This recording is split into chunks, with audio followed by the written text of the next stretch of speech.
Okay. Fourth year, o sabihin natin na ano, na 16 or 17. Basta nag-aaral pa yun. Oo. Nung umalis dito, nag-aaral pa lang noon. Third year siguro o fourth year. Dalawang yan. Hanggang third year. Di magmula noon hanggang ngayon, hindi siya pumunta dito, hindi siya bumalik para kumustahin ka.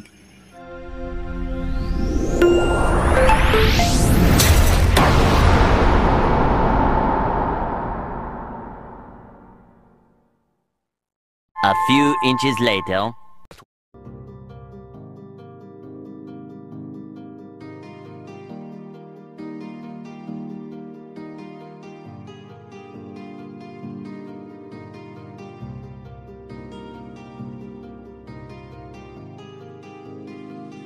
Para sa inyo, lagi nandyan siya at mag-aabot ng pag-asa. Kahit gaano kahirap, kakayanin para lang makapagpasaya ng kanyang kababayan na lubos na nangangailangan. May kalingap po kayong kaibigan at palagi niyong masasandalan. Minsan di nagdalawang isip na tumulong. Kung kinakailangan nandyan siya at hindi umuurong. Basta para sa inyo kahit maputi kang daan, hindi niya alintana para lang makapaglaan, makapagpasaya ng mga taong nalulumbay. Nandyan siya at magbibigay ng kulay. May kalinga po kayong masasandalan at kayo ay tutulungan. Kaya huwag kang mag-aalala. Sa Barangay Cabasi dito kami. Magpapaalam po muna kami dito sa Barangay Hall para po alamin natin kung sino po yung mga indigent dito.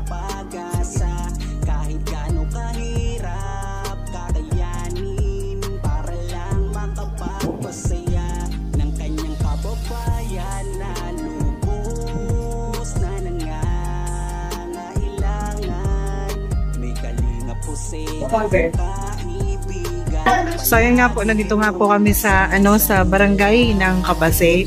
At so maganda po yung ng mga barangay dito at saka si Kapitan po, diba, bata pa ni Kapitan. Ayun, sa mga kalingap, sobrang saya namin kasi kahit pa paano po ang mainit na pagtanggap po ng barangay hall po ng Cabasi. So ayun, yun po yung mga nito sa Cabasi. Ayan, shout out.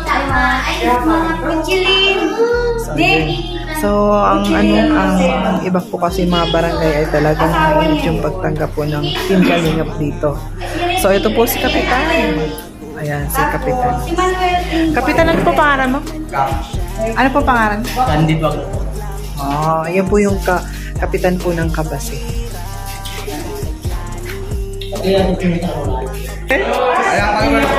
Followers kay? Okay. Mga BHW po ng Barangay Cabasi.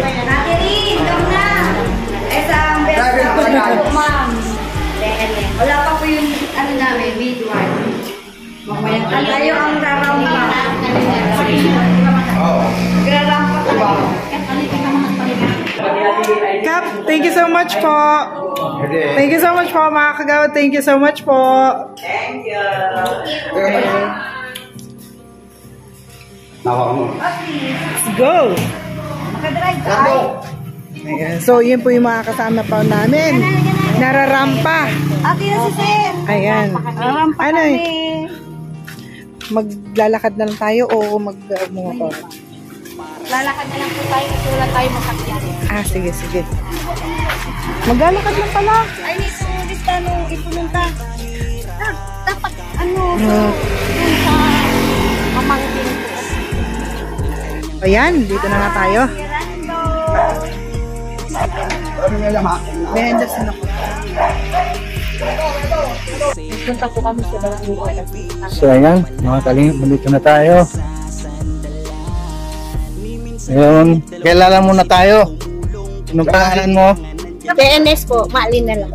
Tapos, yun. Tapos, Sa Sanchez, PHW po. ayun. Ito yung ating ano, yung sadya na puntahan si, anong pangalan nyo, tay? Magandang tanghali, tay. Kuya Rolando. Ito yung tirahan ni tatay. Ito yung bahay ninyo. Kumusta naman tayo ang pamumuhay ninyo dito? Nakakaraos din. Wala may trabaho. Kaya na, ano na ako na. O, paano, anong pinagkakitaan ninyo? Ano, may tanim na ba ng bukato? Yan lang namin. Binibigyan ako ng araw-araw. Pagkain. Sino ang nagbibigay?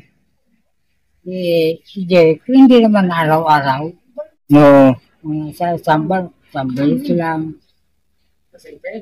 Meron kaming ano tay, programa sa kagaya ninyo. Ilang taon ka na tay? Gas 50 pesos, 1 October 50 na ako. 57 pa na. Oh. Magpakilala muna ako tay. Ako si Kalinga Pose. At kasama natin ng mga barangay official at saka si Juicy Vlog. Anong may tulong namin tay sa inyo? Ano lang, bigyan nyo. Kung ano lang. Ano lang ako rito. Hindi lang lalakad-lakad. Lalakad lang kung marang bibilin. Kung walang pambili mo. Ano sabi mo tay, ay isang stroke ka na rin? Oo. 8 taon na ako nakalakad. Asan yung asawa mo? Wala na. Wala. Yung mayroon ka mga anak? Kaso hindi marami. Doon sa malayo. Hindi sila nag-stay rito. Itong bahay tayo sa inyo ito. Oh. Ito. Maayos yung bahay ah. Maayos pa naman ng bahay pero walang kabuhayan. Wala kang itong mga kain na ito. Nakalikod. Dito. Inaano ninyo yung tinitinda? Oh, hindi. Ano? Pinabibili. Pero hindi ko nga pinabibili. Oo. Hindi ko sa pangagod. Kaya wala akong pangagod. Pwede mabili. So, sige, punta ka na lang doon. Hindi ka naman magkano ng presyo. Kung ibigay mo lang, kung wala, ayan, sumuha ka. Ano yung buong pangalan mo tay? Rolando Robles. Ay, Rolando Robles. Taga rito sa sa Barangay Kabasi. Ilang taon ka na dito tay? Tagal na. Ay, since birth ba? Tapos dito ka rin na Pinanganak dito na ako. dito ka rin na nakapangasawa. Hindi. Hindi ako nag-asawa rito. Malayong lugar. Halimbawa niyan, sa anong lugar yung asawa mo? Bako. Tabaco, Albay. Buhay pa ba? Buhay pa, wala naman dyan. Ay, wala dito. Kung nasa Manila. O, yung anak mo, pati ni rin, dito rin siya. Doon, wala ako lang mag-isa rito. Nasa Maynila. Oo, lahat sila. Hindi ko naman alam kung saan dyan sa Manila. Oo, hindi ka man lang namimiss ng mga anak mo tay? Hindi naman. Hindi ka ba nila tinawagan? Hindi. Hindi ka nila naalala? O, paano yan tay? Ako makagawa. Yan ang ano nila eh. Wala ka bang kontak sa mga anak mo? Ilang ang anak mo tay? Lang. Isa lang. Tapos yung asawa mo, andun sa Manila din, kasama nila. Yung dalawa lang. Di ibig sabihin, wala kang doon, wala kang kontak sa kanila. Hindi ka man lang nila naisip na dalawin dito. O paano yan tayo? Kung halimbawa, bigla nilang mapanood yung ating yung ating video. Wala sila. Wala ka bang panawagan tayo sa kanila? Kung panabab. Bakit tayo? Nagtatampo ka ba sa kanila? Oh, hindi. Hindi naman. Sila ang umano. Sila sa akin yung bumalik. Sila ang umalis, sila din ang kailangan babalik. Ano tay? Kailangan man ako umalikan pagka sa puso. Hindi mo ba sila hinanap? Hindi. Sabi ko nila, kaya tayo tumira rito. No. Mga ilang buwan. Ayaw rito. Gusto dyan ng tabako. Tumira kami doon. Kinagawa ko ng bahay. Tapos yun. Tagal ako doon. Pagkatapos nung manako, parang yun, lahat po bili dito. Kung wala kang pera, bili, makakaano ka, makapagmitay ka. Doon, puro bili. May tanong ko lang tay, itong lote nito sa iyo po ba? Oo, sa amin. Sa iyo. Sa ano ko, sa lolo ko. Sa lolo ninyo. Ngayon, namatay ng nanay ko, tatay ko. Kaya ba, siyempre, ako lang mag-isang lalaki.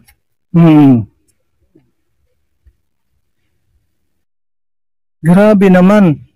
Hindi ka man lang naisip ng anak mo na kumustahin. Wala ka bang ano tay? Wala ka bang cellphone? Ay, wala. Oy, wala talagang ano kasi halimbawa niyan gusto kang kumustahin ng anak kung kumusta ang kalagayan mo. Ano kami?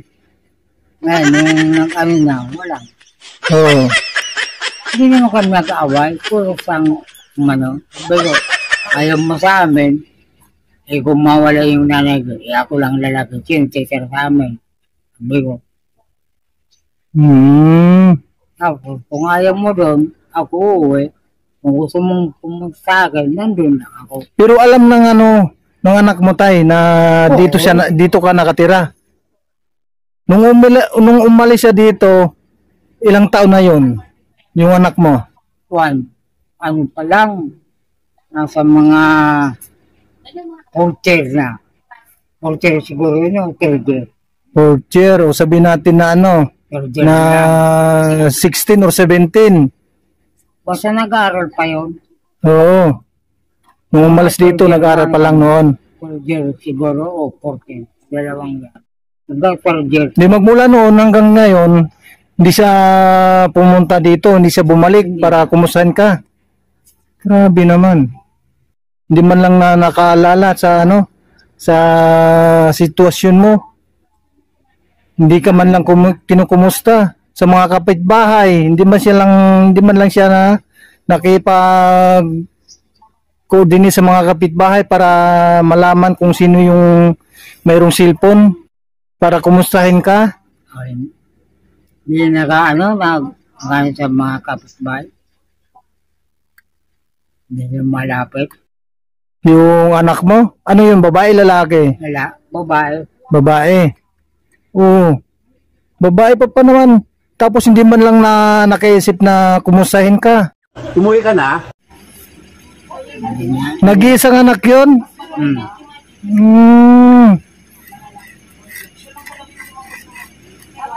Ikaw tay, hindi mo ba sila naisip na kumustahin? Kung ano yun din yung sitwasyon nila? Kung kumatay, kung nandyan, wala naman dyan eh. Kasi nga po, hindi mo din alam kung saan sila ngayon. Sabihin natin na andun sila sa Maynila. Ang kaso, hindi din natin alam kung saan sa Maynila. Wala ka bang tay? Wala ka bang pwedeng panawagan para... Wala talaga? Di wala tayong halimbawa niyan. Kung gusto nating tawagan, wala naman tayong kontak doon, wala naman tayong cellphone na para matawagan natin. Para na sana kung mayroon sanang cellphone doon, siyempre siguro mayroon silang cellphone doon, pero hindi natin alam kung ano ang number nila para matawagan sana natin. Wala ka ding kontak doon sa kanila. Oo. So, paano yan tay? Mag-isa ka lang dito. Tayo may mga kapitbahay dyan, no? Meron ka mga kamag-anak dito? Doon sa, malayo. Saan? Anong lugar? Sa Ranau. Sa Ranau? Sa Ranau yan, Sa Ranau. kabilang baryo.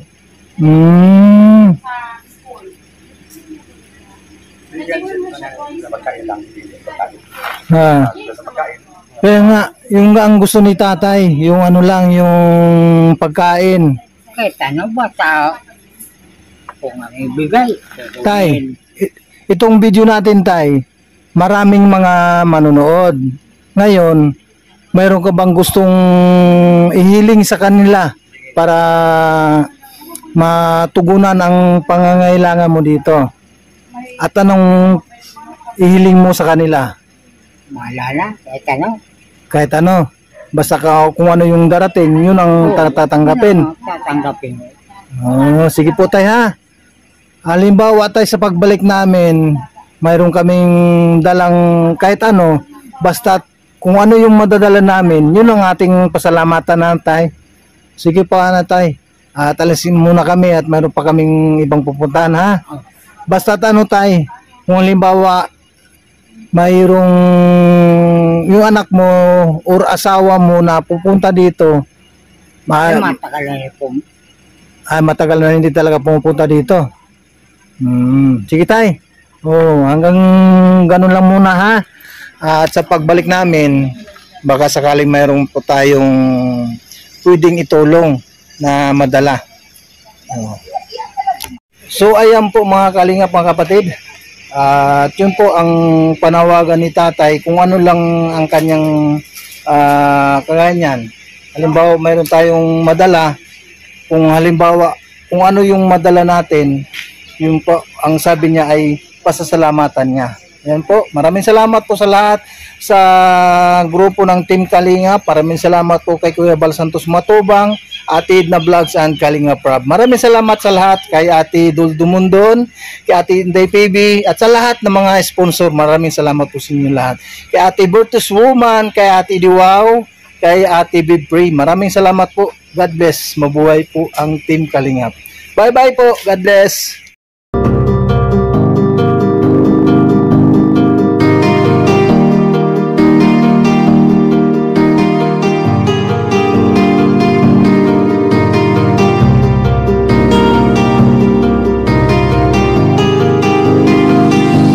Sa inyo, lagi nandyan siya at mag-aabot ng pag-asa.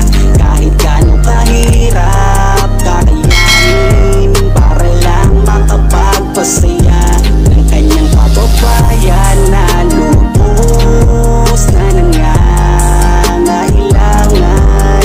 May kalinga po kayong kaibigan at palagi niyong nasasandalan.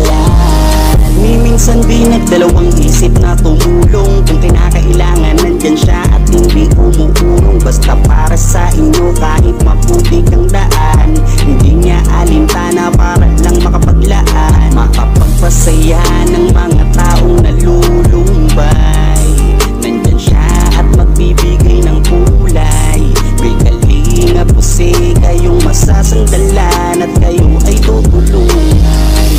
Kaya huwag kang mag-aalala, meron kayong masasandalan. Siya si Kalinga. Para sa inyo, lagi nandyan siya at mag-aabot ng pag-asa. Kahit gano'ng kahirap, kakayanin para lang makapagpasaya ng kanyang kababayan na lubos na nangangailangan. May kalinga po kayong kaibigan at palagi niyong masasandalan. Isa ka sa ginawang instrumento ng ating Panginoon upang tumulong sa mga taong nangangailangan. Di ka napagod at di mo sila sinubuan. Salamat sa lahat